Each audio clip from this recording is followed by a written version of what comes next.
Siria está aquí, a 8 horas de avión de España. Es la mitad de grande y su población se concentra aquí.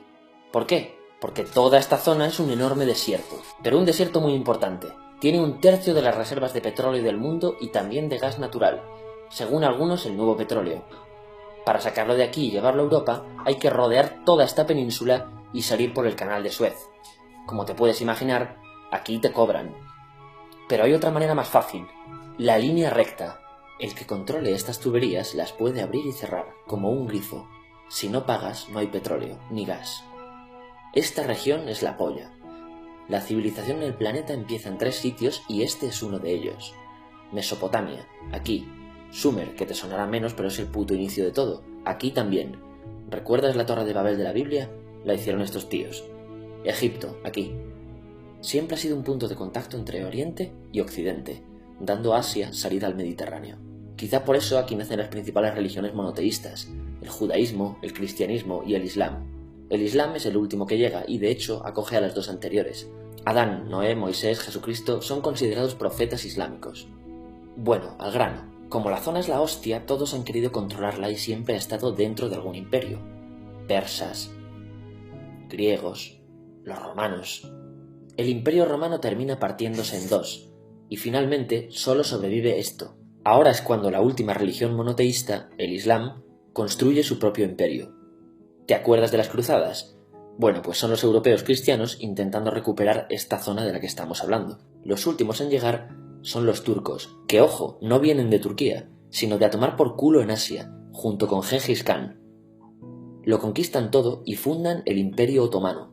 El Imperio Otomano se queda ahí hasta la Primera Guerra Mundial, 600 años. Cuando acaba la Primera Guerra Mundial, aparecen pequeños países donde antes estaba el Imperio Otomano, y por primera vez vemos a Siria en un mapa.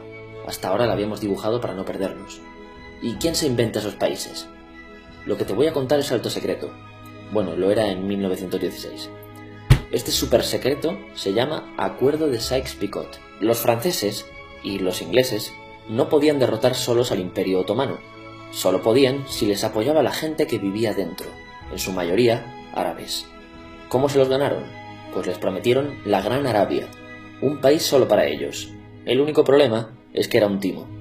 Antes de seguir, recuerda una cosa. Los árabes son un pueblo, pero no una religión. O sea, un árabe puede ser musulmán, puede ser cristiano, y antes del Islam parece que hubo tribus árabes con tradiciones judías. Bueno, pues a los árabes no les dieron ese único país que les habían prometido.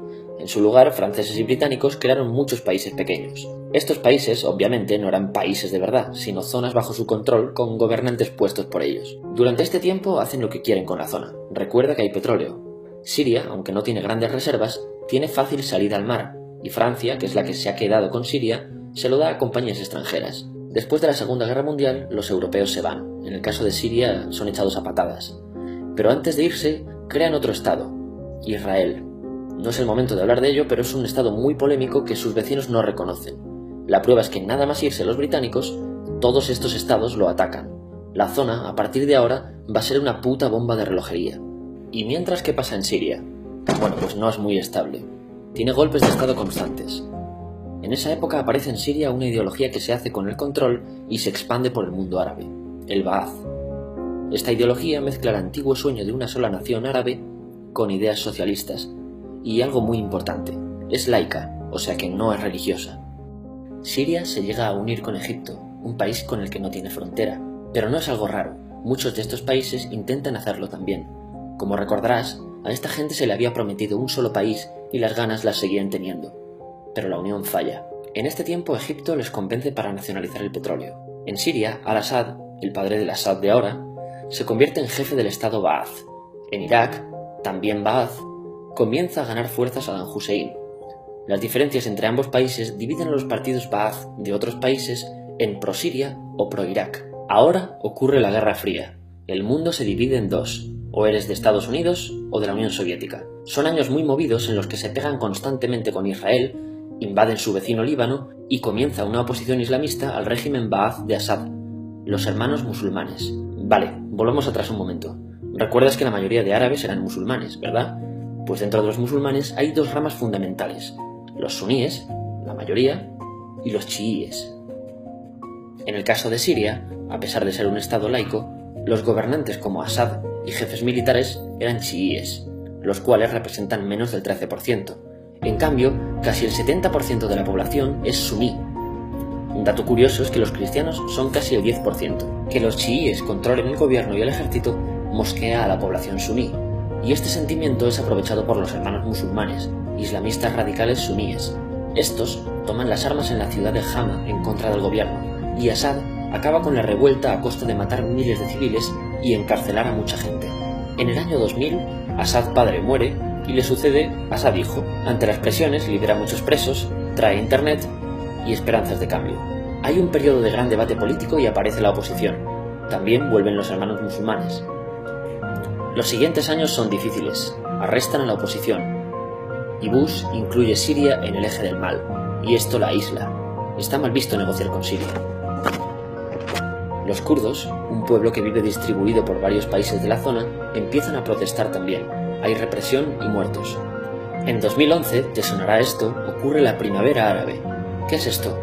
Bueno, es una protesta que se va propagando por todos los países árabes pidiendo más democracia. Como ves, el mundo árabe, a pesar de estar dividido en países, tiene tendencias generales. Cuando llega a Siria, Assad hijo termina usando el ejército y en los enfrentamientos mueren unas 1000 personas. Los enfrentamientos irán escalando hasta que se conviertan en guerra civil. No hay un momento exacto de inicio. Lo importante es que hoy en día hay numerosas facciones en juego. Vamos a verlas. Pero primero piensa en que todo está dividido entre chiíes, la minoría, y suníes, la mayoría. Chiíes y además laicos, o sea, no religiosos, son el gobierno de Al-Assad. Controla todo esto, que si recuerdas son básicamente las zonas chiíes del país.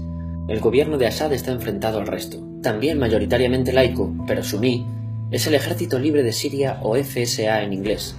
Junto con el Frente Islámico, que es religioso, y otros 70 y pico grupos más, forman una coalición que la prensa llama simplemente la oposición.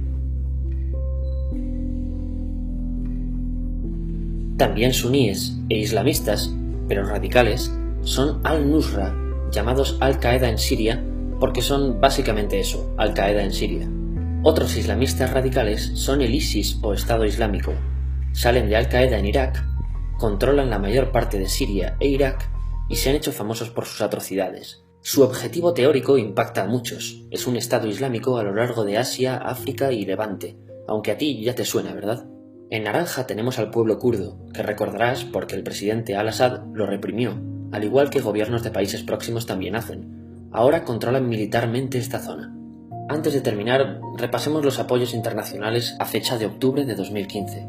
Las fuerzas de Al-Assad son apoyadas por Rusia, que ya tenía base militar en el país antes del conflicto, por Irán y por China. Todos son países de lo que Europa llama Oriente. En contra de Assad, apoyando a la llamada oposición, luchan Estados Unidos, Turquía, Francia, Gran Bretaña y Arabia Saudí. Podemos terminar con algunas conclusiones. Te advierto que esto ya es pura opinión. Si recapitulamos, vemos que la región es estratégica. Por su situación privilegiada, todos la quieren. Siria siempre ha estado bajo el paraguas de grandes imperios. Piensa que hace 100 años la actual Francia era Francia, Gran Bretaña era Gran Bretaña, pero es que hace 200 también, y hace 300 también, y hace 400 también. En cambio, Siria solo es Siria desde hace menos de 100 años, y solo se gobierna a sí misma desde hace poco más de 50. Además, jamás decidieron sus fronteras, se las impusieron. Europa divide Oriente Medio a su antojo para controlarlo, diseñando países sin tener en cuenta su población. Muchos historiadores dicen que todo pueblo tiene la necesidad de manejar su propio destino, pero estos ingredientes que hemos visto juegan en contra de proyectos como la Siria Ba'ath, que encima usa la represión para mantenerse. En última instancia, producen una guerra civil. En este contexto no es extraño que aparezcan actores que se alimenten de la desesperación, el sentimiento suní de opresión y la visión de Occidente como invasor. ISIS usa la identidad árabe y la mitología de antiguos imperios. Cuando quieras entender el presente, pregúntate: ¿y el pasado?